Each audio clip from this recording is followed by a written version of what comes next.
In August 1945, the United States military dropped atomic bombs on the cities of Hiroshima and Nagasaki, bringing an end to the Second World War. However, many people have wondered why Tokyo, the capital of Japan, was not targeted with a nuclear bomb. After all, Tokyo was the largest city in Japan and one of the most important industrial centers in the country. The decision not to nuke Tokyo has been the subject of much debate and speculation over the years. By July 1945, Germany had surrendered and the war in Europe was over. Japan, however, resisted accepting the conditions outlined in the Potsdam Declaration by the Allies. It appeared to American leaders that the only way to compel Japan's unconditional surrender was to invade and conquer the Japanese home islands. Even though an estimated 300,000 Japanese civilians had already perished from famine and airstrikes, Japan's government remained resolute. As opposed to this, American intelligence intercepts showed that by August 2nd, Japan had already stationed more than 560,000 soldiers and thousands of suicide boats and planes on the island of Kyushu to prepare for the anticipated American invasion of Japan. Additional resources correctly inferred that the Japanese military intended to put all American detainees in Japan to death in the event of an Allied landing. These frightening figures portended a costlier battle for the United States than any previously fought during the war. When battling against less than 120,000 Japanese soldiers on the island of Okinawa, from April to June 1945, U.S. forces had 49,000 fatalities, including 12,000 men killed in action. At least 110,000 Japanese soldiers and more than 100,000 Okinawan civilians, a third of the island pre-war population, also perished in the campaign. American deaths in Okinawa had a significant impact on American planners anticipating Japan's invasion. Instead of defeating the American military, Japan's leaders wanted to win by inflicting heavy casualties and weakening American public morale. This situation confronted American President Harry S. Truman in the summer of 1945 when he authorized the use of the world's first atomic bomb. Truman and his military advisors resolved to use every weapon at their disposal to put a quick end to the war in light of intelligence reports indicating that Japan intended to continue fighting. As a result, neither Truman or any of his advisors ever discussed whether or not to use the atomic bombs, only how and where to do it.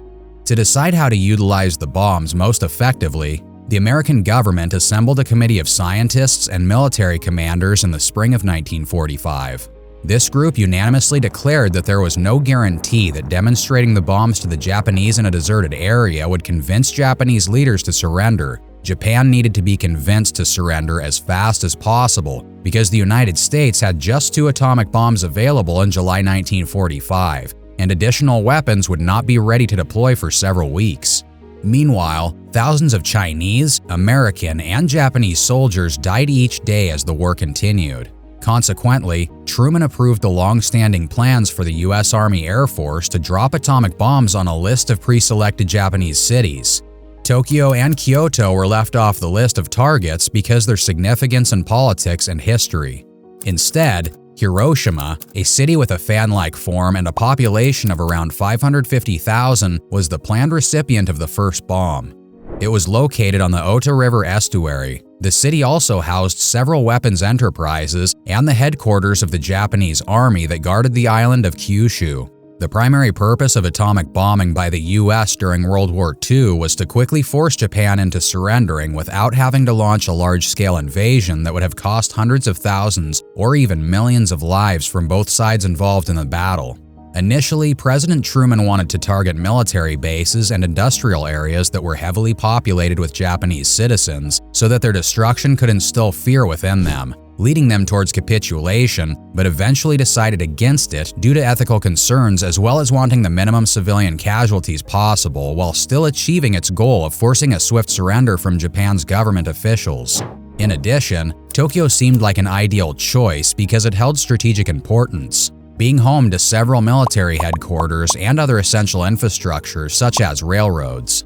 However, targeting Tokyo brought several risks due to its dense population at approximately 7 million people living within its city limits, making it almost impossible for American forces to ensure complete destruction while minimizing civilian casualties, which led them to select targets outside major cities such as Hiroshima and Nagasaki instead. While Tokyo had military installations, firebombing tactics were predominantly employed to indiscriminately target civilian areas. On the other hand, Hiroshima was home to the 2nd Army headquarters and several military facilities, while Nagasaki housed shipyards and an important military port. The bombings of these cities could therefore deliver a significant blow both to the military and the civilian population. During World War II, the United States had only developed 2 operational atomic bombs, codenamed Little Boy and Fat Man. With such limited availability, the decision to use these weapons had to be carefully weighed. Given the strategic importance of Tokyo, targeting this city with conventional firebombing and reserving the atomic bombs for other potential targets was considered a prudent choice. Despite being the political and economic hub of the country, Tokyo had already experienced significant firebombing raids by the conventional means of the Allied forces. These raids, which resulted in large-scale destruction and loss of life, caused severe damage to Tokyo's infrastructure and military capabilities. Therefore, it was deemed unnecessary to resort to atomic bombings to further target an already weakened city. Another reason for targeting Hiroshima and Nagasaki over Tokyo was politics. At the time, Japan's Emperor Hirohito held immense influence over his people, and many believed him to be almost divine, so any attack against him or his country had potentially disastrous consequences, not only militarily, but also politically. Therefore, avoiding direct hits on major cities such as Tokyo allowed the US forces to limit public outage while still sending a strong message with minimal risk involved. The decision not to bomb Tokyo was a strategic one, as it allowed the Allies to maintain their focus on other more essential targets in Japan, such as factories and military bases. By avoiding bombing Tokyo, the Allies could prevent unnecessary destruction of civilian infrastructure, while also minimizing potential casualties from collateral damage. This approach would have important implications for both political and military matters at the end of World War II. Politically speaking, not bombing Tokyo ensured that America's reputation with its allies would remain intact throughout the war, something which likely served as an incentive for peace negotiations later on.